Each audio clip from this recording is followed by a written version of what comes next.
The Voice in Speech and Song, Chapter 44, Brevity. Shorter sermons, more ministering. Long sermons fail to do good, for both the speaker and the hearer become weary. Discourses should be shortened, and the physical and mental powers of the minister should be preserved for ministering, and a far greater work could be accomplished. Tenfold greater results. If our ministers would preach short discourses, right to the point, and then educate the brethren and sisters to work, and lay the burden upon them, the ministers themselves would be saved from exhaustion, the people would gain spiritual strength by the effort put forth, and the result would be tenfold greater than now is seen. Sermons shorter by half. Ministers give too much time to preaching, and exhaust their vital forces. It is the many long discourses that weary. One half of the gospel food presented would tell to much better advantage. Bodily organs overtaxed by long speeches. There is one matter about which I wish to caution you. In addressing a congregation, do not speak for too long a time, for thus you put a heavy strain on the delicate organs brought into action. I have to pledge myself not to speak too long, for I know that if I do, stomach and lungs and kidneys will be overtaxed, and suffering will result. Pleasant incense to God. Let the power and glow of the truth find expression in appropriate words. Express the joy and gratitude that well up from the heart as you see of the travail of your soul in the conversion of sinners. But in speaking to the people, remember to stop in season.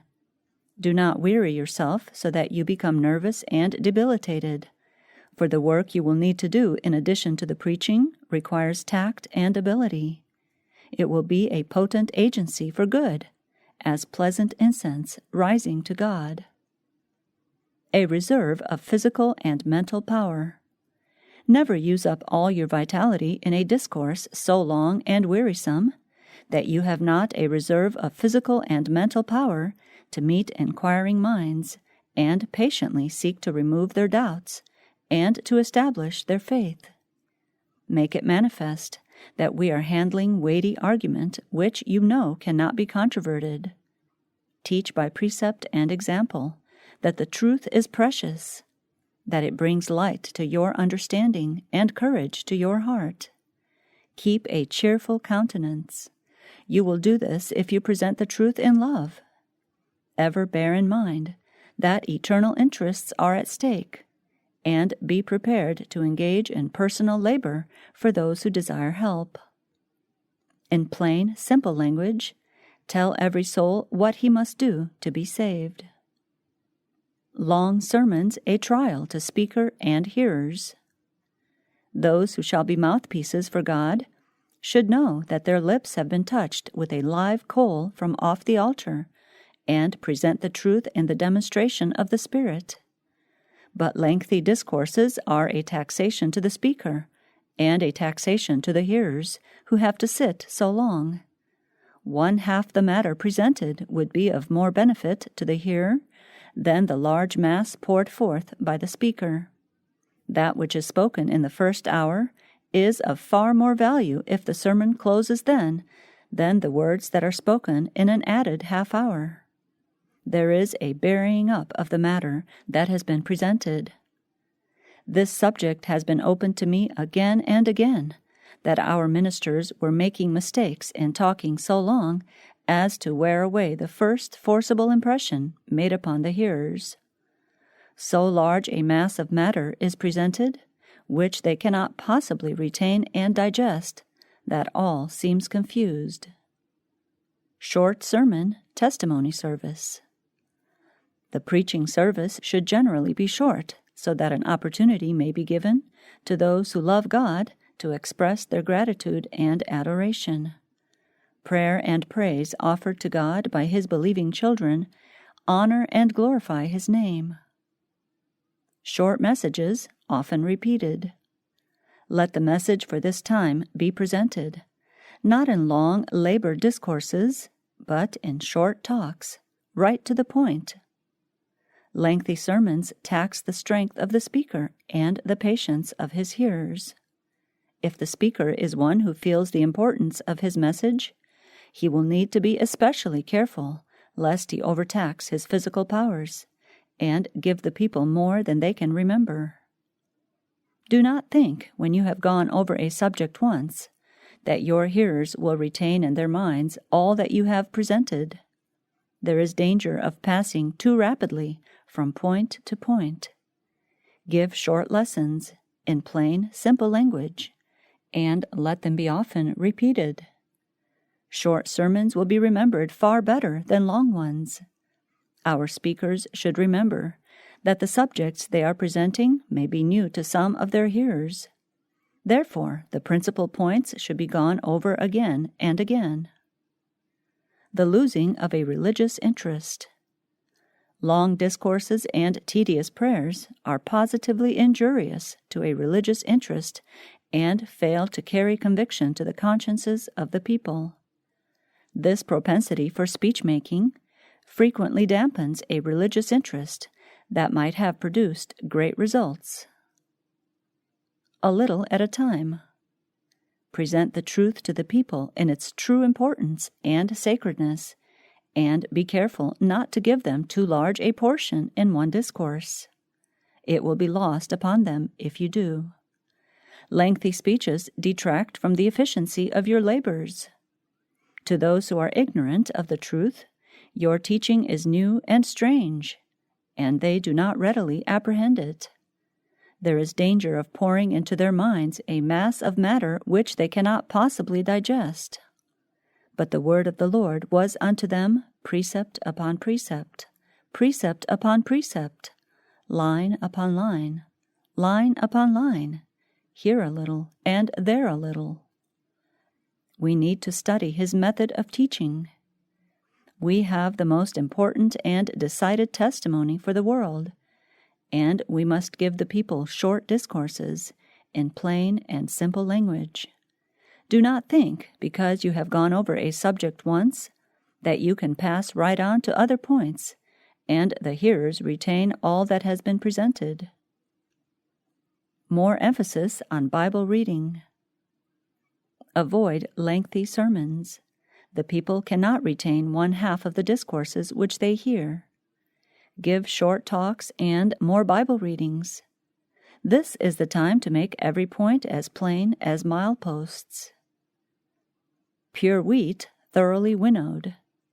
Preach the truth in its simplicity, but let your discourses be short. Dwell decidedly on a few important points. Keep decidedly to a few points. Give the people pure wheat, thoroughly winnowed from all chaff. Do not let your discourses embrace so much that weakness shall be seen in the place of solid argument. Present the truth as it is in Jesus, that those who hear may receive the very best impression. Effect of dry words. Many make a mistake in their preaching in not stopping while the interest is up. They go on speechifying until the interest that had risen in the minds of the hearers dies out, and the people are really wearied with words of no special weight or interest. Stop before you get there. Stop when you have nothing of special importance to say. Do not go on with dry words that only excite prejudice and do not soften the heart. You want to be so united to Christ that your words will melt and burn their way to the soul. Mere prosy talk is insufficient for this time. Arguments are good, but there may be too much of the argumentative and too little of the spirit and life of God. Better preparation, shorter discourses. The discourses given upon present truth are full of important matter, and if these discourses are carefully considered before being presented to the people, if they are condensed and do not cover too much ground, if the Spirit of the Master goes with the utterances, no one will be left in darkness. No one will have cause to complain of being unfed. The preparation, both in preacher and hearer, has very much to do with the result. I will here quote a few words that have come under my notice just now. I always know by the length of Canon's sermon whether he has been much from home during the week, said one of his flock. When carefully studied, his discourses are of a moderate length, but it is almost impossible for his hearers to forget the teachings conveyed in them. When he has had no time for preparation, his sermons are unreasonably long, and it is equally impossible to get anything out of them which will stick to the memory. Another able minister was asked how long he was accustomed to preach. When I prepare thoroughly, half an hour. When only partially, an hour. But when I enter the pulpit without previous preparation, I go on for any length of time you like. In fact, I never know when to stop. Here is another forcible statement. A good shepherd, says a writer, should always have abundance of bread in his scrip, and his dog under command. The dog is his zeal, which he must lead, order, and moderate. His scrip full of bread is his mind full of useful knowledge, and he should ever be in readiness to give nourishment to his flock. Needless expenditure of vitality. Some pray too long and too loud, which greatly exhausts their feeble strength and needlessly expends their vitality. Others frequently make their discourses 1/3 or 1/2 longer than they should. In so doing, they become excessively weary. The interest of the people decreases before the discourse closes, and much is lost to them, for they cannot retain it. 1/2 that was said would have been better than more. Although all the matter may be important, the success would be much greater were the praying and talking less lengthy. The result would be reached without so great weariness. They are needlessly using up their strength and vitality, which, for the good of the cause, it is so necessary to retain. It is the long protracted effort, after laboring to the point of weariness, which wears and breaks. Long prayers not a part of the gospel. The long prayers made by some ministers have been a great failure. Praying to great length, as some do, is all out of place. They injure the throat and vocal organs, and then they talk of breaking down by their hard labor. They injure themselves when it is not called for. Many feel that praying injures their vocal organs more than talking. This is in consequence of the unnatural position of the body and the manner of holding the head. They can stand and talk and not feel injured. The position in prayer should be perfectly natural. Long praying wearies, and is not in accordance with the gospel of Christ. Half or even quarter of an hour is altogether too long. A few minutes' time is long enough to bring your case before God and tell Him what you want, and you can take the people with you and not weary them out and lessen their interest in devotion and prayer.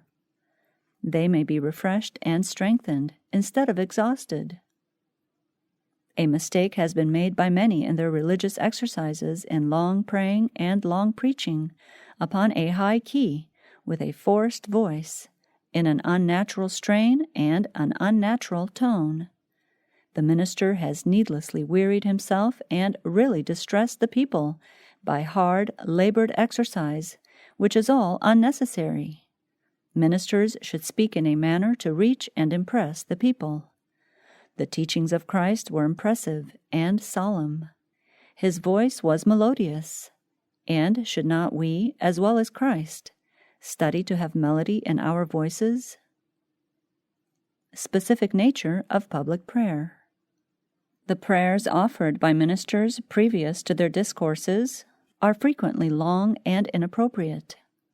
They embrace a whole round of subjects that have no reference to the necessities of the occasion or the wants of the people. Such prayers are suitable for the closet, but should not be offered in public. The hearers become weary and long for the minister to close. Brethren, carry the people with you in your prayers. Go to your Savior in faith. Tell him what you need on that occasion.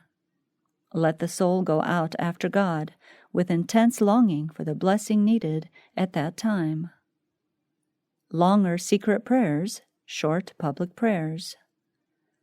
Long prayers are tiring to those who hear, and do not prepare the people to listen to the instruction that is to follow. It is often because secret prayer is neglected that long, tedious prayers are offered in public. Let not ministers go over in their petitions a week of neglected duties, hoping to atone for their neglect and to pacify conscience. Such prayers frequently result in bringing others down to a low level of spirituality. For children, frequency better than length. Those who instruct children should avoid tedious remarks. Short remarks and to the point will have a happy influence. If much is to be said, make up for briefness by frequency. A few words of interest now and then will be more beneficial than to have it all at once. Long speeches burden the small minds of children. Too much talk will lead them to loathe even spiritual instruction, just as overeating burdens the stomach and lessens the appetite, leading even to a loathing of food. The minds of the people may be glutted with too much speechifying. Labor for the church, but especially for the youth, should be line upon line, precept upon precept, here a little and there a little.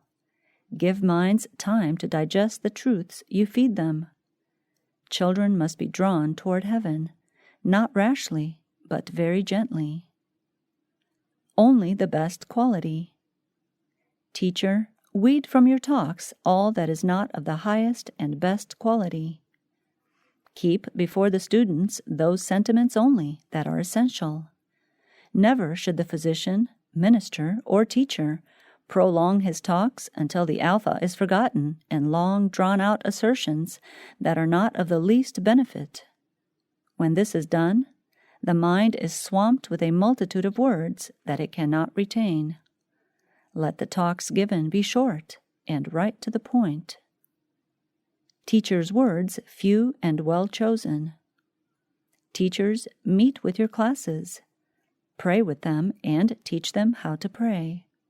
Let the heart be softened, and the petitions short and simple, but earnest. Let your words be few and well chosen, and let them learn from your lips and your example that the truth of God must be rooted in their hearts, or they cannot stand the test of temptation. We want to see whole classes of young people being converted to God and growing up useful members of the church.